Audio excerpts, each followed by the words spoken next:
ఈరోజు ఇద్దరు ముగ్గురు పెళ్లి కూతురు గురించి నేర్చుకున్నాం. ఎవరు కోసం? పెళ్లి కూతురు గురించి నేర్చుకున్నాం. సేవకుడు ఆమెను ఎదుర్కొనుటకు పరుగెత్తి, నీ కడవలో నీళ్లు కొంచెము దయచేసి నన్ను త్రాగనిమ్మని అడిగాను. అబ్రహాముని దేవుడు ఆశీర్వదించాడు. అబ్రహాముని సంపన్నుడిగా చేశాడు. అబ్రహాము ఇంటిలో ఇంచుమించు వేల కొలది ఉన్నారు. ఎవరో పని వాళ్ళు ఉన్నారు. ఆ పని వాళ్ళందరికీ పెద్ద ఎలియాజరుని అబ్రహాం పిలిచి, నా కుమారుడైనటువంటి ఇస్సాకుకి నువ్వు వివాహం చేయడానికి ఒక అమ్మాయిని తీసుకురావాలి. ఆమె నా బంధువులు పలానా చోట్ల ఉన్నారు. నా బంధువుల ఇంటికి వెళ్ళి నా బంధువుల ఇంట్లో నుంచి ఒక అమ్మాయిని తీసుకుని రావాలని చెప్పి కొన్ని ఒంటెలు సిద్ధం చేసుకున్నాడు ఆ యొక్క పనివాడు. దాంట్లో విలువైనటువంటి వస్తువులు, బంగారపు వెండి వస్తువులు, వస్త్రములు, అన్ని అనేకమైనటువంటి వస్తువులు, విలువగల వస్తువులని మూటలు కట్టి ఆ ఒంటెల మీద వేసుకున్నాడు. కొంతమంది పనివాళ్ళు తీసుకున్నాడు. మరి వాళ్ళందరూ కలిసి మరి అమ్మాయిని తీసుకురావడానికి వెళ్ళారు. ఇస్సాకు వివాహం చేయడం కోసం అమ్మాయిని తీసుకురావడానికి వెళ్ళారు. ఏ ఊరైతే అబ్రహాం వెళ్ళమన్నాడో ఆ ప్రదేశానికి వచ్చాడు ఆ సేవకుడు. బంధువులు చాలా మంది ఉంటారు కదా. బంధువులు అంటే ఒకే ఫ్యామిలీ ఉంటుందా? చాలా మంది ఉంటారు. ఆడపిల్లలు కూడా ఒకే ఆడపిల్ల ఉంటుంది. బంధువులందరూ కలిపి ఎంతమంది ఉంటారు? చాలా మంది ఆడపిల్లలు ఉంటారు. ఇప్పుడు ఇదిగో మా అబ్రహాము, మరి అబ్రహాము కొడుకు ఒకే ఒక కొడుకు. మరి అతను దేవుడు దీవించాడు, ఐశ్వర్యవంతుడు, చాలా ధనవంతుడు, సంపన్నుడు. మా యజమానుడి కుమారుడికి భారీగా ఉండడానికి ఒక అమ్మాయిని తీసుకురావడానికి వచ్చాను అనగానే ఏం జరుగుతుంది అక్కడ? అబ్రహాము గొప్పోడు, అబ్రహాము కుమారుడు కూడా గొప్పోడే. వాళ్ళు రాజులంతటి వారికి అక్కడ ఉన్నారు.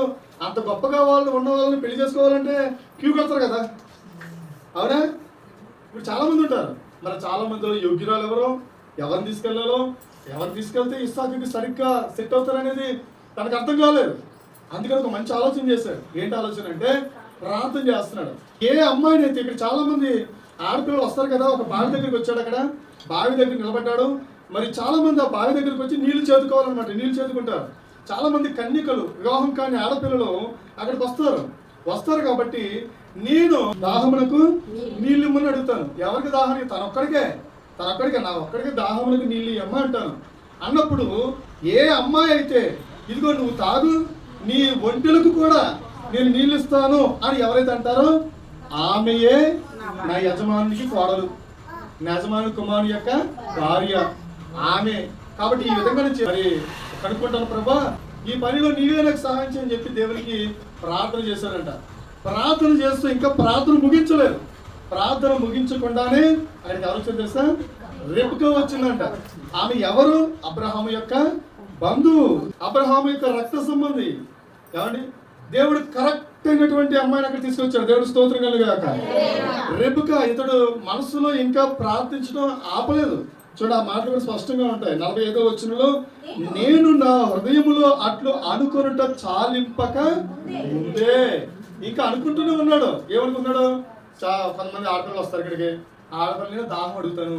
దాహం అడిగినప్పుడు ఏ అమ్మాయి అయితే మరి నువ్వు తాగు, నీ ఒంటెలకు కూడా నేను ఇస్తాను, దాహం ఇస్తానని చెప్పి ఏ అమ్మాయి తింటుందో ఆ అమ్మాయే మరి నా యజమానునికి కాబోయే భార్య. అంటే యజమానుడికి ఇస్సాకు కూడా యజమానుడే కదా. నా యజమానుడికి కాబోయే భార్యని మనసులో అనుకున్నాడంట. ఈ విధంగా ప్రార్థన చేస్తున్నాడు. చేస్తూ ఉండగానే ఇంకా కంప్లీట్ అవ్వలేదు ప్రార్థన. దేవుని స్తోత్రం కలుగాక. కంప్లీట్ అవ్వకముందే అక్కడికి ఒక చక్కని అందమైనటువంటి సుందరమైనటువంటి ఒక అమ్మాయి అక్కడికి వచ్చింది. దేవుని స్తోత్రం కలుగాక. హల్లెలూయా. అమ్మాయి గురించి ఏం రాయబడింది తెలుసా? 24వ అధ్యాయము 17వ వచనంలో,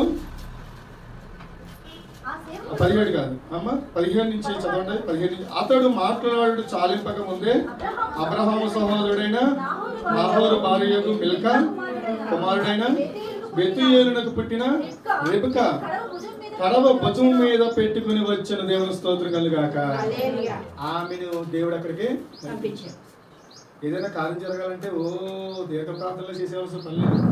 యథార్థ హృదయంతో చేసే ప్రతి చిన్న ప్రార్థన కూడా దేవుడు ఆలకిస్తాడు. హృదయం ప్రాముఖ్యమైనది. నువ్వు చేసే పెద్ద ప్రార్థన చిన్న ప్రార్థన కాదు. నువ్వు మంచి హృదయం కలిగి ఉండి దేవుని చిత్తములో జీవిస్తూ నువ్వు చేసే ప్రతి చిన్న మాట కూడా చాలా పెద్ద కార్యము చేస్తుంది. అతడు ప్రార్థన చేస్తున్నాడు. ప్రార్థన చాలింపక ముందే దేవుడు అక్కడికి ఎవరు రప్పించాడంట?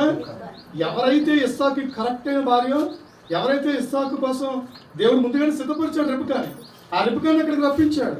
ఏమండి, అక్కడ ఇస్సాకు కోసం ఆల్రెడీ దేవుడు ముందుగానే సిద్ధపరిచి ఉంచాడు. ఎంత ప్రణాళిక. అందుకే పెళ్ళిళ్ళు అంటే ఎక్కడ అవుతాయండి? ముందు ఎక్కడ అవుతాయి తెలుసా? స్వర్గంలో అవుతాయంట.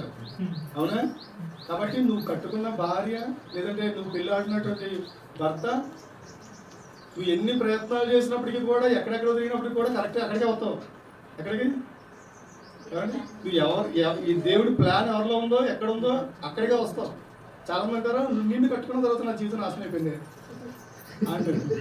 లేదు, అమ్మాయిని కట్టుకున్నావు కాబట్టి ఇంకా బాగున్నావు నువ్వు. లేదంటే ఇప్పుడు జెండా పైకి ఎప్పుడు ఉంటుంది, నీకు జెండా పాత వేసింది ఎప్పుడెప్పుడు. నువ్వు కరెక్ట్ అయిన వివాహం చేసుకున్నావు కాబట్టి నువ్వు ఇంకా స్థిరంగా ఉన్నావు. చాలా మంది స్త్రీలు కూడా అనుకుంటారు ఇంకా అసలు నన్ను పెళ్లి చేసుకోవడానికి ఎలాంటి వాళ్ళు వచ్చారు తెలుసా?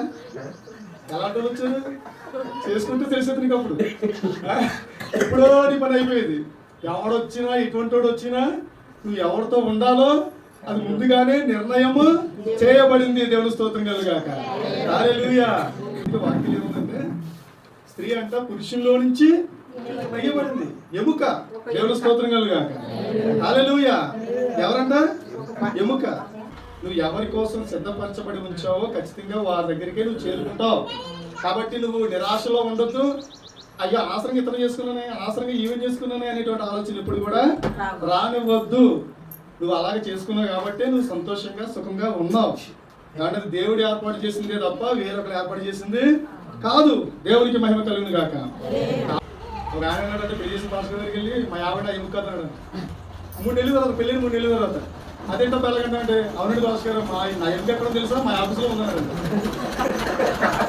మా ఆఫీస్లో ఉన్న ఎముక ఏంటంటే ఆఫీస్లో ఎవరో కొత్త తగిలేరికి ఈ ఇళ్ళప్పుడల్లా పల్లెకి ఇస్తున్నారు.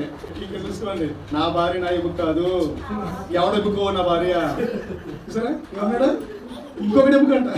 నీకు ఏదైనా తేడాగా ఉంటే నీ భార్య నీ మాట వినకపోతే నువ్వు నీలో లోపం ఉందనుకోవాలా, నువ్వు సరి చేసుకోవాలా, నువ్వు నీ భార్యని నీకు తగిన విధంగా మార్చుకోవాలా. ఖచ్చితంగా శక్తి సామర్థ్యాలు భర్తకి దేవుడు ఇచ్చాడు. దేవుని స్తోత్రం కలుగా. నువ్వు మార్చుకోవాలా, నువ్వు మార్చుకోగలవు. నీకు తగిన విధంగా నీ భార్య మారిపోద్ది. ఏమండి? అంతేకాదు భార్యలో కూడా భర్తను మార్చే శక్తి యుక్తి ఎవరు ఇచ్చారు తెలుసా? భార్యకే ఉన్నాయి. దేవుని స్తోత్రం కలిగాక. నువ్వు మనసు పెట్టు, నువ్వు ప్రార్థన చేయి, నీకు అనుకూలంగా మారిపోతుంది నీ భర్త. అలాగని చెప్పి ఎలా పడితే అలాగా నీ బానిసగా చేసుకోవచ్చు. ఒక మంచి ఆయన ఒక మాట చెప్పాడు. ఏమంటే బుద్ధిహీనురాలి స్త్రీ ఏం చేస్తారంటే తన భర్తను దాసుడిగా చేస్తాడు. ఏం చేస్తుంది? దాసుడిగా అంటే తన పనివాడిగా చేసుకుని ఆ దాసుడికి భారీగా ఉంటుందంట. ఎవరో? బుద్ధిహీనురాలు. యోగ్యురాలు ఎలా ఉంటుంది తెలుసా? తన భర్తను రాజుగా చేస్తుందంట. ఆ రాజుగా చేసి రాజుగారి పక్కన ఎలా ఉంటుంది తెలుసా? రాణిగా ఉంటుంది. కాబట్టి స్త్రీలారా, ప్రభువుని బట్టి మీకు చెప్పే విషయం ఏంటంటే మీ భర్తను ఎలా చేయాలి? మీరు రాజుగా చేయాలి. దేవుని స్తోత్రం కలుగుగా. హల్లెలూయా. రాజుగా చేస్తే రాణిస్తానే ఎవరిది? రోడ్డు అంటే ఇల్లు ఉందా? నీదే కదా. నీ భర్త రాజు అయితే రాణిస్తానే ఎవరిదమ్మా? నీదే కదా. నువ్వు రాణిగా ఉంటావా? దాసుడికి భారీగా ఉంటావా? ఒక పనివాడికి భారీగా ఉంటావా? లేదంటే రాజుగారికి రాణిగా ఉంటావా? దేవుని స్తోత్రం కలుగాక. కాబట్టి మనం గమనించాలి. అందుకే సామెతలకు అందుకత ఏమంటే తెలుసా? ఆ యొక్క స్త్రీ గురించి మాట్లాడుతూ అందము మోసకరము సౌందర్యము వ్యర్థము యెహోవా యందు భయభక్తులు కలిగిన స్త్రీ కొనియాడబడును అంటాడు. గుణవతి అయిన భార్య దొరుకుతారు అట్టిది ముత్యము కంటే శ్రేష్టమైన మంచిదే. దానికి ఇంకో పేరు ఉంది, అమూల్యమైనది. దేవుని స్తోత్రం కలుగాక. కనుక మనం గమనించాలి ప్రియ సోదరి సోదరుడా, ఈ యొక్క వివాహ వ్యవస్థ అనేది దేవుడు ఏర్పాటు చేసిన వివాహ వ్యవస్థ. ఇక్కడ కరెక్ట్ గా అతడు ప్రార్థన చేస్తున్నాడు. ఇంకా ప్రార్థన ఆగిపోలేదు. అదే టైంకి ఎవరు వచ్చారంటే అక్కడ రేపుగా వచ్చింది. ఆమె గురించి చక్కని మాట్లాడాలండి. ఎలా ఉందంటే ఆమె చూడండి, చదవండి. ఆ చిన్నది మిక్కిలి చక్కనిది. ఆమె కన్యక, ఏ పురుషుడు ఆమెను కూడలేదు. ఆమె చూసారా? ఆమె కన్యక. 3 లక్షలు రాశాడు అక్కడ. ఆమె కన్యక, ఆమె మిక్కిలి చక్కనిది. ఏ పురుషుడు కూడా ఆమెను అపవిత్రం చేయలేదు. అంతవరకు ఎవరు కూడా ఆమెను ముట్టుకోలేదు. దేవునికి మహిమ కలుగును గాక. హల్లెలూయా. ఇస్సాకు కోసం దేవుడు ఎటువంటి స్త్రీని సిద్ధపరిచాడో చూడండి ఒకసారి. ఇస్సాకు కోసం దేవుడు తన ప్రియుడైనటువంటి, తనకు దాసుడైనటువంటి, తనకు స్నేహితుడైనటువంటి అబ్రహాము యొక్క కుమారుడు ఇస్సాకుకి దేవుడు సిద్ధపరిచినటువంటి స్త్రీ ఎలా ఉంది? మిక్కిలి చక్కనిది.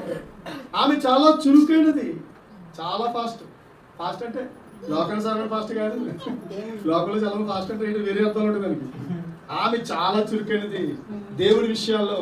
ఓ చక్కని దయ కలిగిన స్త్రీ, ఆమె సహాయం చేసే స్త్రీ, ఆమె సోమరిపోతు కాదు, మిక్కిలి చురుకైనది. దేవునికి మహిమ కలుగును గాక.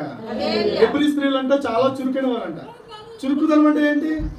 వేకువజామున లేచి ప్రార్థన చేయడం, ఏమండి దేవుని కార్యక్రమాలు అంటే ఆసక్తి చూపించడం, ఎడతెగకుండా ప్రార్థించడం, సువార్తను ప్రకటించడం, కుటుంబాన్ని సంరక్షించుకోవడం, ఇదంతా చురుకుదనం కిందకు వస్తుంది. దేవునికి మహిమ కలుగును గాక.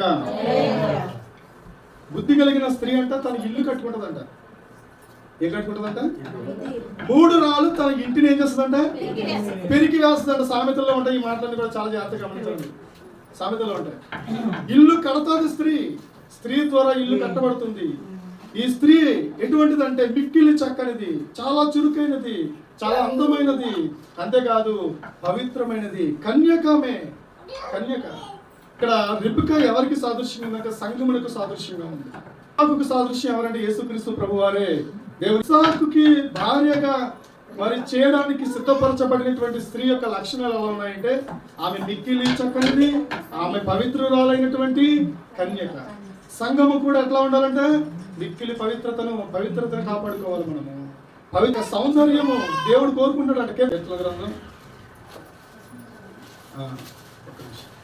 45వ అధ్యాయం 10వ వచనం. కుమారి ఆలకించుము, ఆలోచించి చెవియొచ్చుము, నీ స్వజనమును నీ తండ్రి ఇంటిని మారువుము.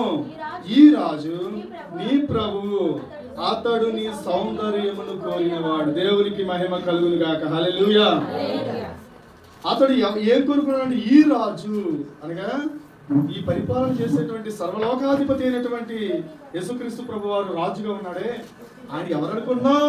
ఆయన నీ ప్రభువే, నీ యజమానుడే. ఆయన ఎవరో కాదు, ఆయన నీ యజమానుడే. అతను ఏం కోరుకున్నాడు? నీ సౌందర్యమును కోరుకున్నాడు. దేవునికి మహిమ కలుగును గాక. మన సౌందర్యం కలిగి ఉన్నామా? ఏంటా సౌందర్యం? అలంకరించుకోవాల్సిన విషయాలు ఏంటి? పరిశుద్ధత, అదొక మంచి అలంకరణ. మంచిగా మాట్లాడడం, మంచి కన్నులు కలిగి ఉండడం. దావీదు గురించి ఏమంటో తెలుసా? దావీదును అభిషేకించడానికి సమయంలో వెళ్ళినప్పుడంట దావీదు వస్తున్నాడు. ద్వారం లోపలికి అడుగు పెడుతూ ఉండగా దావీదు గురించి చక్కని మాట్లాడినాయి. అతడు ఎర్రని వాడును, అందమైన నేత్రములు కలిగిన వాడు అని అంటుంది. దేవుని స్తోత్రం కలిగా. నేత్రాలంటే దావీదు ఏమన్నా కాటుకలు అవి పెట్టుకున్నాడు ఏంటి? అలా కాదు. ఏ పాపము ఎరుగని కన్నులు. దేవునికి మహిమ కలుగును. ఏ పాపము చూడకుండా నీ కన్నులు ఉన్నాయి, పవిత్రంగా ఉన్నాయి. ఆ పవిత్రంగా కాపాడుకోగలుగుతున్నావా? ఏమండి, ఒక ఆయన నా బండి కూడా ఒకసారి వాడు మళ్ళీ సేవ చేస్తున్నాను, నేను కొన్ని సంవత్సరాలు సేవ చేస్తున్నానని చెప్పాడు. వాడు చూపులు ఎలా ఉన్నాయంటే గొడవ చూపులే. ఎవరు ఆడలతో మాట్లాడుతుంటే వాళ్ళకి చూస్తున్నాడు, ఎక్కడ షాప్లో ఉన్నాడు వాళ్ళకి చూస్తున్నాడు. ప్రతి ఒక్కరికి ఆ చూపులు ఎలా ఉన్నాడు, బైకర్ ఉంది.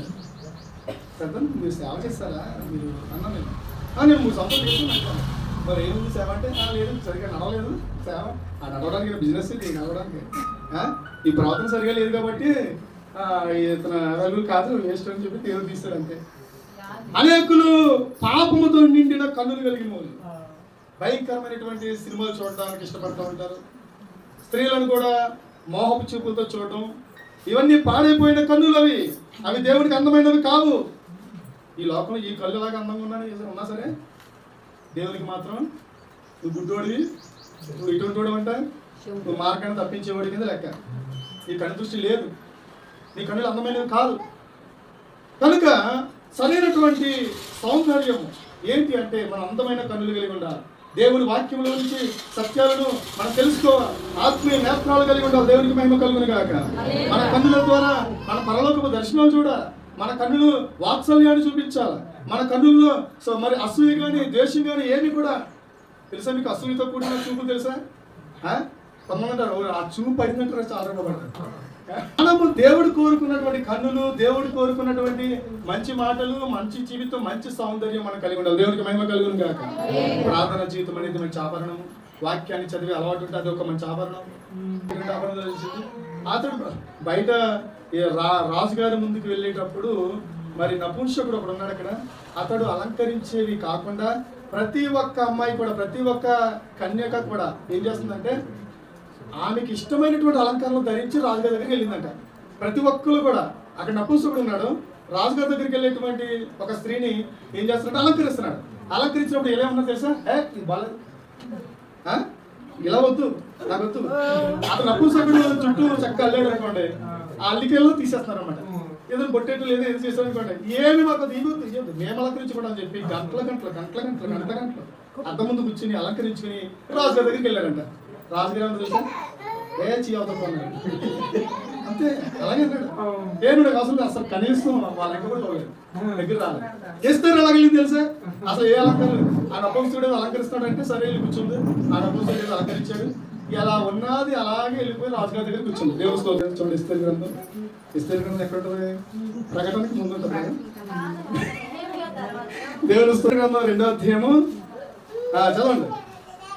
3వ అధ్యాయం కాదు, 17వ వచనం. 2వ అధ్యాయము 17వ వచనం.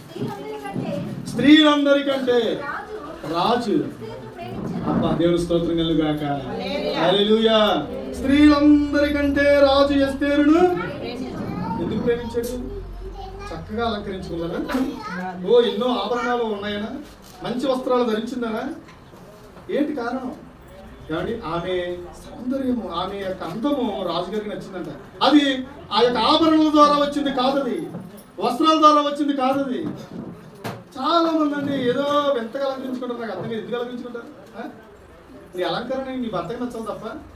కొంతమంది పడికమాలు అందరికీ నచ్చేలా చేసుకుంటారు. బయట పడికమాలు ఉంటారు కొంతమంది, వాళ్ళకి నచ్చాల. ఎవరి అలంకరణ? వీళ్ళ అలంకరణ. ఏమండి, ఎవరికి నచ్చాలి నీ అలంకరణ? దానివల్ల నువ్వు బయట వాళ్ళందరికీ నచ్చే విధంగా ఉండవాలి, నీకేంటి ఉపయోగం? దానివల్ల ఉపయోగం ఉంటుందా? నష్టమే కదా. నీకు నచ్చట్లేదంటే అది నీ భర్త లోపం కాదు, అది నీ లోపం. అది నీలో ఒక డిజార్డర్ వచ్చింది, నపుంసకత్వం వచ్చింది, దిగజారుడుతనం వచ్చింది, చౌకబారు విషయం తనం వచ్చింది ఏదో. అందుకే నీ భర్త నీకు నచ్చట్లేదు, నీ భార్య నీకు నచ్చట్లేదంటే నువ్వు ఏదో దిగజారుడుతనంలో ఉన్నావు, ఏదో దిగజారుడు స్వభావం నీలో వచ్చింది. అందుకే నీ భార్య నీకు నచ్చట్లేదు. కాబట్టి గమనించాలి, వేరొక వాటి వైపు నీ మనసు కానీ, నీ శరీరం కానీ, నీ యొక్క చూపులు కానీ, తలంపులు కానీ ఎంత మాత్రం కూడా వెళ్ళడానికి వీల్లేదు. ఇది ఆరోగ్యకరమైనటువంటి జీవితం మనము ప్రభు కోసం జీవించాలి. ఎందుకంటే మనము మరి ఏర్పాటు చేయబడినటువంటి పెండ్లి కుమార్తెలు మనందరం కూడా. దేవుడికి మహిమ కలుగును గాక. వివాహ మహోత్సవమునకు పిలువబడినటువంటి ఆహ్వాన పత్రిక కలిగి ఉన్నటువంటి ప్రత్యేకించబడినటువంటి జనాంగం. మహోత్సవములో పాలు పంచుకున్న వాళ్ళందరూ కూడా ధన్యులు. ఎంత భాగ్యం అండి. పెళ్లికి వెళ్ళడానికి ఎవరికైనా బాధ ఉంటుందా? ఏడుస్తుందా పెళ్లికి? సంతోషం కదా. ఈ రోజుల్లో అంత సంతోషం లేదులేండి. ఈ రోజుల్లో పెళ్ళి అంత గొప్పగా జరగట్లేదు. వెళ్ళడం కంటే వెళ్ళకపోవడం బెటర్ అనుకున్నాను. వెళ్తేనేమో 2 వేలు 3 వేలు 4 వేలు 5 వేలు చదివించాలి. ఆడెవడో ఇప్పుడు ఉంగరం పెట్టాడనుకో, నువ్వు కూడా మళ్ళీ తిరిగి ఉంగరం పెట్టాలా? నువ్వు వెళ్ళిపోయిన గొడవ. ఇవన్నీ ఉంటాయి, ఆలోచించుకుంటూ ఉంటారు. అప్పట్లాగా ఇప్పుడు పెళ్ళికి వెళ్ళి సంతోషించి 2-3 రోజులు ఉండే అవకాశం కూడా లేదు. ఎందుకంటే ఉదయం వెళ్ళామంటే వాళ్ళు సాయంత్రంకి వచ్చేయాలా. ఎందుకంటే చాలా బాధ్యతలు ఉన్నాయి. ఇక్కడ కట్టాల్సిన చీటీలు ఉంటాయి, చేయాల్సిన పనులు ఉంటాయి, ఇంటి రెంట్లు కట్టాలా, ఎన్నో కట్టాలా. ఒక్క వివాహ మహోత్సవంలోనికి పిలువబడిన వారముగా పరిశుద్ధులుగా జీవించాల్సిన బాధ్యత మనకు ఉంది. ఇక్కడ రెబెకా ఎలా ఉందంట? కన్యకగా ఉంది. రెబెకా పవిత్రముగా ఉంది. రెబెకా చురుకైనది. అంతేకాదు రెబెకా చాలా మిక్కిలి చక్కనిదంట. మిక్కిలి అంటే చాలా చక్కనిది. అంత చక్కని సౌందర్యం కలిగింది. దేవునికి మహిమ కలుగును గాక. హల్లెలూయా. 4వ అధ్యాయంలోనే 24వ అధ్యాయంలోనే 63వ వచనం చదువుకున్నాం. 63. సాయంకాలమున ఇస్సాకు పొలములో ధ్యానింప బయలువెళ్ళి కన్నులెత్తి చూసినప్పుడు ఒంటెలు వచ్చుచుండెను. రిబ్కా కన్నులెత్తి ఇస్సాకును చూచి ఒంటె మీద నుండి దిగి మనలను ఎదుర్కొనుటకు పొలములో నడుచుచున్న ఆ మనుష్యుడెవరని దాసుని అడుగగా అతడు ఇతడు నీ యజమానుడు అని చెప్పిన కనుక ఆమె ముసుగు వేసుకుని దేవునికి మహిమ కలుగును గాక. హల్లెలూయా. సాయంకాలం ఇస్సాకు ఏం చేస్తాడంట? పొలములో ధ్యానించడానికి వెళ్ళాడంట. దేవుని స్తోత్రం కలుగును గాక.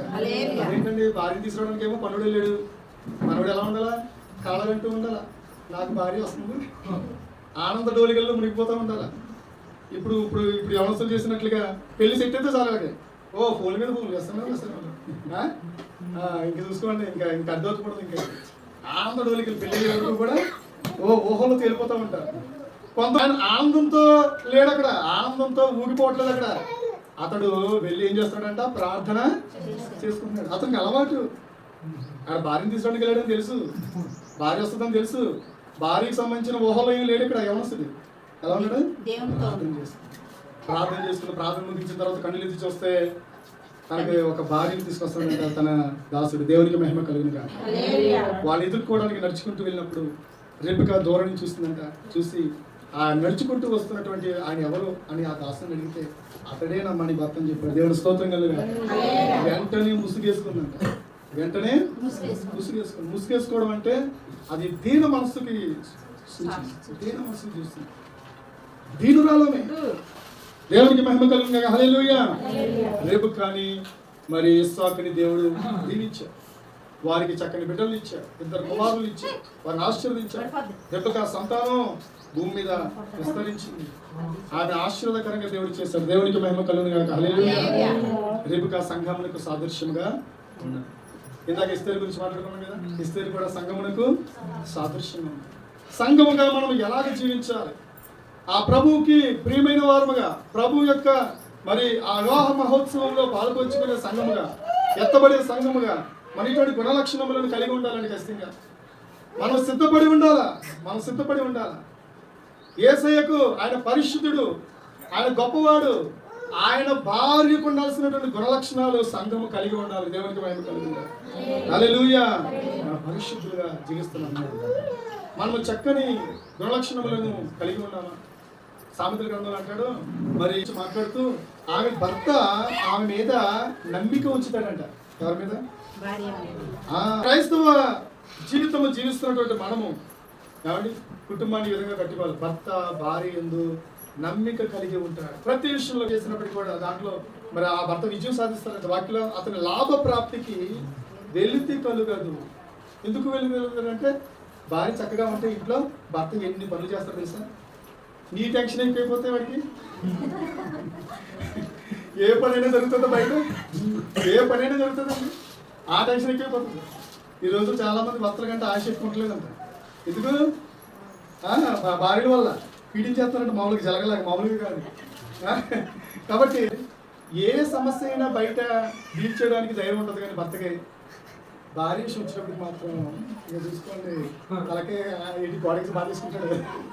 ఆమె చెప్తుంది, మా ఆయనకి కోపం వచ్చి అన్న ఏం చెప్తారు తెలుసా, తలకాయ కొట్టేసుకుంటారంట గోడకి. కొట్టేసుకోవడం ఏమవుతుంది, ఆ తలకాయ కదా. నమ్మకస్తురాలు అనేటువంటి భార్య ఇంట్లో ఉంటే ఆ భర్తకి ప్రతి విషయంలో కూడా లాభమే కలుగుతుంది. ప్రతి విషయంలో కూడా లాభం కలుగుతుంది. అసలు చేసేవన్నీ కూడా చక్కగా సక్సెస్ఫుల్గా నడుస్తూ ఉంటాయి. మంచిగా కుటుంబం అంతా కూడా ఆరోగ్యకరంగా ఉంటుంది. చూడండి ఆ మాటలకి ఏముంది చూడండి, తాను బ్రతుకు దినములన్నీ అతనికి మేలు చేయను కానీ కీడేమీ చేయదు. రక్తవర్ణ వస్త్రములు అనగా ఏంటంటే రాజులు, ఆ రోజు రాజులు ధరించేటువంటి వస్త్రాలు, అంటే ఘనమైనటువంటి విలువైనటువంటి వస్త్రాలు ధరించుకుని ఉంటారు. ఆమె ఇంట్లో అన్ని సమృద్ధి కలిగి ఉంటాయి. ఆమె ఎలా ఉంటుందంట చూడండి, ఆమె తన ఇంటి వారి నడతలు అంటే బాగుగా కనిపెడుతుందంట. ఇంటి వారి నడతలు బాగుగా కనిపెడుతుంది. కుమారుడు ఎలా నడుచుకుంటున్నాడు, కుమార్తె ఎలా నడుచుకుంటుంది, వీళ్ళు ప్రార్థన చేస్తున్నారా లేదా, వీళ్ళు ప్రభువుని భయభక్తులు కలిగి ఉన్నారా లేదా, వారు సరైన క్రమంలో జీవిస్తున్నారా లేదా, ఒకవేళ జీవించకపోతే ఆ విషయం నేర్పించడము, ఇది చాలా క్రమమైనది. కుటుంబమే లోకం అండి. స్త్రీకి కుటుంబమే వాళ్ళ సర్వస్వం. ఈరోజు అలా ఉందా? ఈరోజు అలా లేదు. కుటుంబం కార్యం చేసి బయట ఏదో ముద్రించడానికి చాలా ఏదో చేస్తూ ఉంటారు. వాక్యంలో ఖచ్చితంగా రాయబడి ఉంది, నీ కుటుంబాన్ని నువ్వు ఖచ్చితంగా సంరక్షించవలసిందే, అది నీ బాధ్యత. నువ్వు దేవుని బిడ్డగా నువ్వు జీవిస్తున్నావు, నువ్వు క్రీస్తు బిడ్డవని అనిపించుకోవాలంటే ఖచ్చితంగా నీ కుటుంబం పట్ల సరైన బాధ్యత కలిగి ఉండాలి. నా కుటుంబాన్ని నేను కుటుంబాన్ని సరైన విధానం నడిపించుకుంటూనే నడిపించుకుంటే నువ్వు దేవుని బిడ్డగా జీవించగలవు. లేదంటే నా భార్య మాట ఉందంటే నువ్వు బ్రతిమాలకు నువ్వు గట్టిగా చెప్తావు, గట్టిగా చెప్పినప్పుడు వెళ్ళదనుకో, ఇంకా రెండవది పాటించాలి. అంతే చుట్టూ అంతకపోతే తప్పదు. బలవంతంగా చెప్తే ఇనిలా ఉందనుకోండి, అలాగే చేయాలి. లేదు అంటే ఇంకొక పద్ధతి పాటించాలి. అది కూడా లేదు, ఎన్నో పద్ధతులు ఉన్నాయి. దేవుని అడుగు, ప్రభా నువ్వు ఆలోచన మా యావని ఎలాగ నాకు అనుకూలంగా మర్చుకోవాలో నాకు జ్ఞానం తెచ్చి అడుగు నువ్వు. అది ఖచ్చితంగా దేవుని చిత్తమే. దేవునికి మహిమ కలుగును గాక. నువ్వు ఎవరి కోసం అడగట్లేదు, ఎవరి కోసం అడుగుతున్నావు? నీ భార్య కోసం అడుగుతున్నావు. ఆ తప్పది, తప్పు. స్త్రీలు కూడా అలాగే, ప్రభా ఎలా నడిపించుకో నా కుటుంబాన్ని, నాకు సహాయం చేయ ప్రభా, నీ కుటుంబమే నీ లోకంగా ఉండాలి. ఏమండి దేవుని తర్వాత సుమా, దేవుడి కంటే ఎక్కువ కాదు. దేవుని తర్వాత మొట్టమొదటి ప్రయారిటీ దేవునికి ఇచ్చి, తర్వాత మన కుటుంబాన్ని దేవుని కొరకు మనం సంపాదించుకోవాలి. దేవునికి మహిమ కలుగును. గురించి మనం నేర్చుకోవాల్సిన విషయాలు ఏంటంటే, ఆమె మిక్కిలి చక్కనిది, ఆమె చురుకైనది, ఆమె పవిత్రురాలు. ఎస్తేరు గురించి మనం చెప్పుకోవాల్సిన విషయం ఏంటంటే, ఎస్తేరు దీనురాలు. ఎస్తేరు ఏ అలంకారాలు కూడా ధరించుకోలేదు, కానీ బాహ్య సంబంధమైన అలంకారాలు తనకి లేవు, కానీ ఆత్మ సంబంధమైన అలంకారాలు తనకి ఉన్నాయి. అందుకే అక్కడ వాక్యంలో పరిశుద్ధాత్మ దేవుడు ఎంత చక్కగా రాసినట్టు లైను, మరి స్త్రీలందరికంటే కూడా మరి రాజు ఎస్తేరుని ప్రేమించాడు అంటుంది. పట్టపు రాణి స్థానంలో, వస్తీ స్థానంలో ఎవరు పెట్టారట? ఎస్తేరుని పెట్టాడు. దేవునికి మహిమ కలుగును గాక. హల్లెలూయా. ఇంకొక స్త్రీ ఉంది, 5 నిమిషాల్లో చెప్పి ముగించేస్తాను. ఆమె ఎవరంటే రూతు. గ్రంథంలో 2వ అధ్యాయము 11వ వచనం చదువు. 2వ అధ్యాయం, నీవు నీ తల్లిదండ్రులను నీ జన్మభూమిని విడిచి ఇంతకు ముందు నీవు ఎరుగని జనమునొద్దకు వచ్చితివి. దేవునికి మహిమ కలుగును గాక. ఎవరు విడిచిపెట్టిందంట? తల్లిదండ్రులను, జన్మభూమిని విడిచి కొత్త జనంలోకి వచ్చిందంట. దేవునికి మహిమ కలుగును గాక. ఎవరు విడిచిపెడతారు? బంధువులు ఎవరు విడిచిపెడతారు? చిన్నప్పటి నుంచి తనతో పెరిగిన స్నేహితులు ఎవరు విడిచిపెడతారు? విడిచిపెట్టరు కదా. ఎందుకు విడిచిపెట్టింది? పెళ్లి కోసం. ఎందుకోసం విడిచిపెట్టిందంట? యెహోవా రెక్కల క్రింద ఉండడం కోసం విడిచిపెట్టింది. యెహోవా రెక్కల క్రింద జీవించడం కోసం, దేవుని హస్తపు నీడలో బ్రతకడం కోసం, తన జీవితం అంతా కూడా యెహోవా రెక్కల క్రింద నివసించాలి నేను, అదే ఉద్దేశంతో ఆమె జన్మభూమిని విడిచిపెట్టింది, తల్లిదండ్రులను విడిచిపెట్టింది, యవ్వన కాలపు సౌఖ్యాలన్నింటినీ కూడా విడిచిపెట్టింది. నయోమితో బయలుదేరింది. నయోమితో బయలుదేరుతున్నప్పుడు తన భవిష్యత్తు ఏంటంటే అసలు అంత అంధకారమే కదా. ముసలావిడితో జీవించాలక, యవనస్తురాలు, భర్త లేకుండా, బంధువులు లేకుండా, ఆస్తి లేకుండా, ఏమీ లేకుండా, ఒక వృద్ధాప్యంలో ఉన్నటువంటి స్త్రీకి సహాయం చేస్తూ, ఆమె బాగోగులు చూసుకుంటూ, ఆమెకు సేవ చేస్తూ బ్రతకడానికి నిర్ణయించుకుంది. ఎవరు? రూతు. కానీ ఆమె మనసులో వేరే కాన్సెప్ట్ ఉంది. ఏంటో కాన్సెప్ట్ తెలుసా? ఈమె బోధించింది దేవుడు, ఒక దేవుడి గురించి చెప్పింది. ఎవరో తన అత్త నయోమి యెహోవా గురించి చెప్పింది, అక్కడ మాట్లాడింది.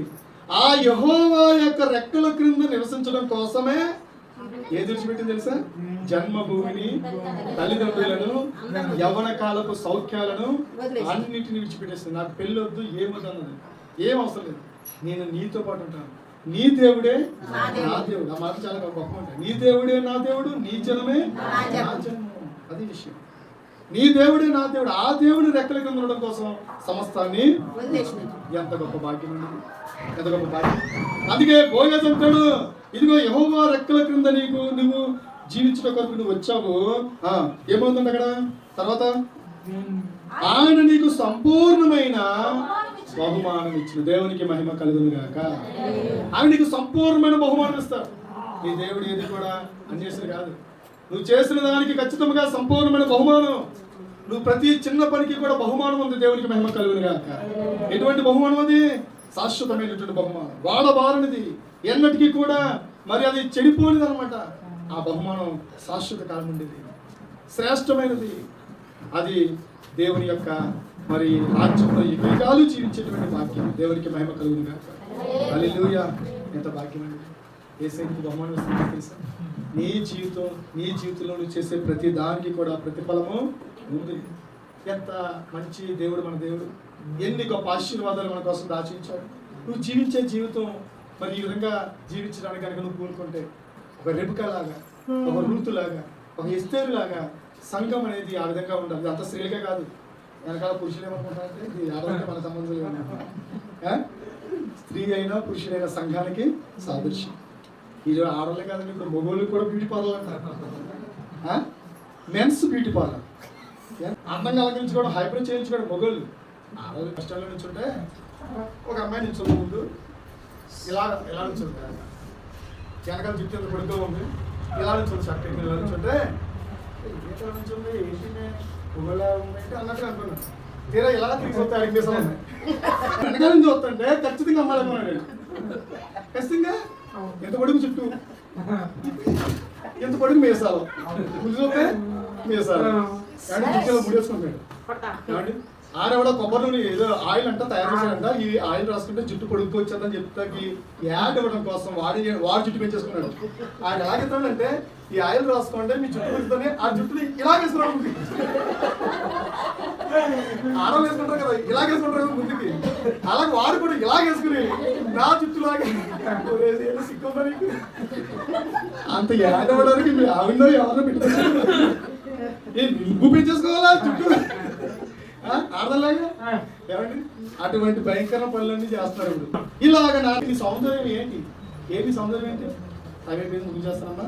ఇంటికి ఎవరు కూడా ఒక్క 2 నిమిషాలు కొంచెం దీన్ని ముగింపు మీరు కరెక్ట్గా ఉంటే జాగ్రత్తగా ఉంటే ముగించేస్తాను, లేదంటే బండి ఎక్కడికి వెళ్తాను నాకు తెలియదు, కంట్రోల్ తగ్గిపోతాను. కాబట్టి ఒక్క నిమిషం జాగ్రత్తగా ఉండండి. మనము ఏ విధంగా దేవుడికి కనపరుచుకుంటున్నాం, ఏంటి మన సౌందర్యం ఏంటి, దేవుని బిడ్డలుగా జీవిస్తున్నాం, మనకు ఉండాల్సిన సౌందర్యం ఏంటి, దేవుడు నిన్ను చూసి ఇష్టపడేటువంటి సౌందర్యం ఏంటి. నువ్వు ఎలా పడతామంటే దేవుడు ఇష్టపడతాడు నిన్ను. రెబెక్కాకు ధరించినటువంటి సౌందర్యం ఏంటి, ఏంటి రెబెక్కాలో ఉన్న సౌందర్యం? ఆమె మిక్కిలి చురుకైనది, ఆమె పవిత్రతను కాపాడుకున్నది, ఆమె మంచి మిక్కిలి చక్కనిది. చక్కనిది అంటే అర్థం ఏంటంటే అందంలోనే కాదు, అన్ని విషయాల్లో కూడా మాట్లాడే విషయంలో చక్కగా మాట్లాడుతుంది, ఆతిథ్యం ఇచ్చే విషయంలో చక్కగా చేస్తుంది, సహాయం చేసే విషయంలో చక్కగా ఉంటుంది, కుటుంబాన్ని నడిపించుకునే విషయంలో చక్కగా ఉంటుంది. ఇస్సాకు అందరూ కూడా వధువు సంఘం, ఎత్తబడాల్సిన సంఘం. నువ్వు ఏ అలంకరణలు నువ్వు ధరిస్తున్నావు, నీ ప్రవర్తన ఎలా ఉంది, నీ చూపులు ఎలా ఉన్నాయి, నీ తలంపులు ఎలా ఉన్నాయి, చాలా జాగ్రత్తగా. లోకస్తులు ఇష్టానుసారంగా ప్రవర్తిస్తుంటే వాళ్ళకి మైండ్ లేదు, వాళ్ళకి ఆలోచన లేదు, వాళ్ళకి ధర్మశాస్త్రం లేదు, వాళ్ళకి ఒక రక్షణ లేదు, వాళ్ళకి ఒక నిరీక్షణ లేదు. నిరీక్షణ లేని ప్రజలు చూసి నువ్వెందుకు ఆ విధంగా ప్రవర్తిస్తావు? నీకంటే నిరీక్షణ ఉంది. నువ్వైతే ఏర్పాటు చేసుకున్నాడు దేవుడు నిన్ను, తన అమూల్యమైన రక్తం ద్వారా ఆయన కడిగాడు, శుద్ధి చేశాడు. తన భార్య ఎలా ఉంటుందో తెలుసా? తన భార్య ఎలా ఉంటుందో తెలుసా? చూడండి 45వ కీర్తనలో తన భార్యగా ఏర్పాటు చేసుకున్నటువంటి స్త్రీ గురించి అక్కడ రాయబడి ఉంది. ఆమె ఎలా ఉన్నది? 45వ కీర్తన